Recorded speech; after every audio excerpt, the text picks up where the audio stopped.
The update to 11.1 for Final Cut Pro is certainly a welcome sign, not so much for the features that it introduces, but more to the underpinnings that fix so many bugs.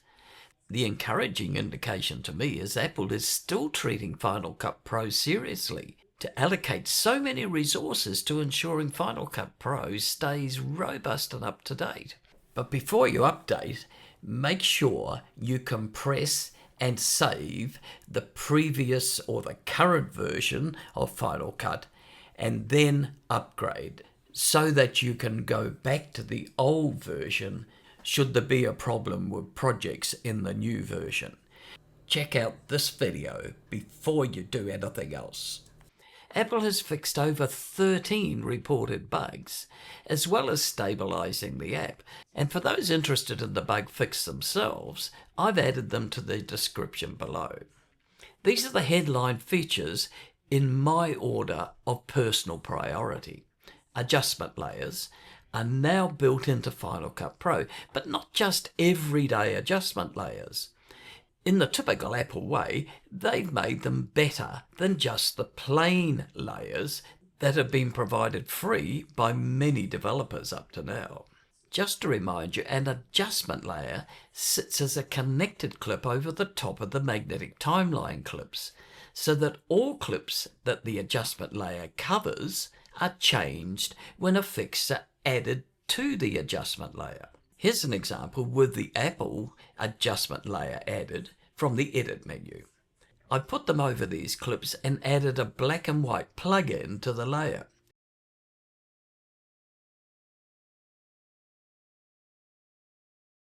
All the overlap clips are changed to black and white.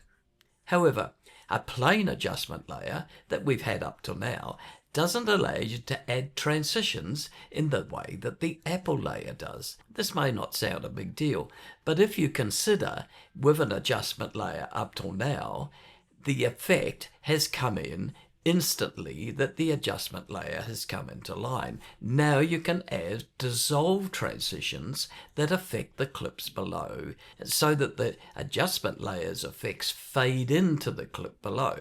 A dissolve transition affects the clips below. As you can see, it fades in to the effect. But look at this. I'll add an extra blade now, and this effect has required a lot of work to achieve in the past.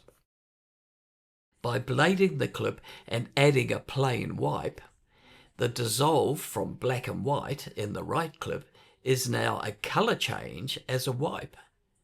Brilliant.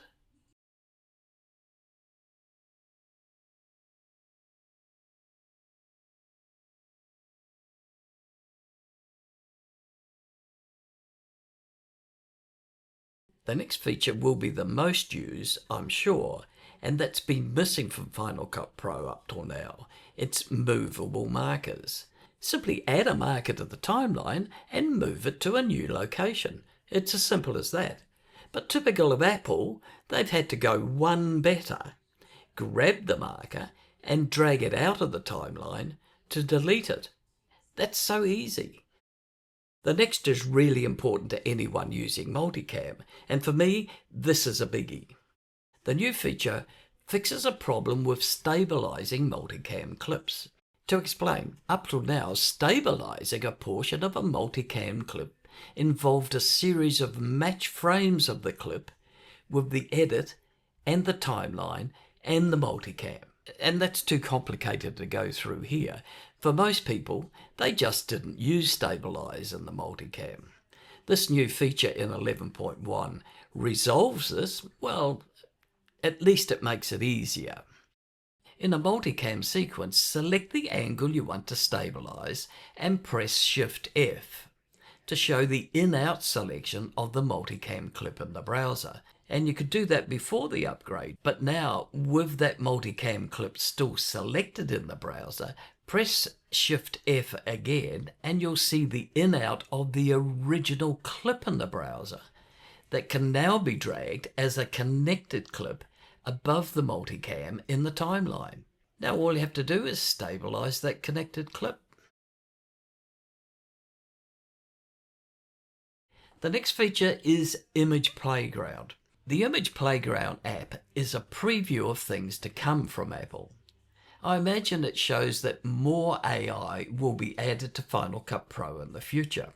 The Image Playground app in itself is in its infancy in relation to what other third-party AI can do, like Gemini, etc. But there are very useful ways to use the integrated feature of Image Playground in Final Cut Pro. And so you're aware, to use Image Playground, you need at least an M1 Mac with OS 5.2 or better. Select Import from the File menu and the Image Playground will play within Final Cut Pro. Let's describe an image.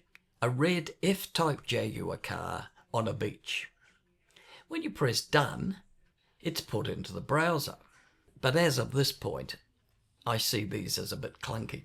The next feature is new content in the dynamic titles, and there's many more choices now if we go through them.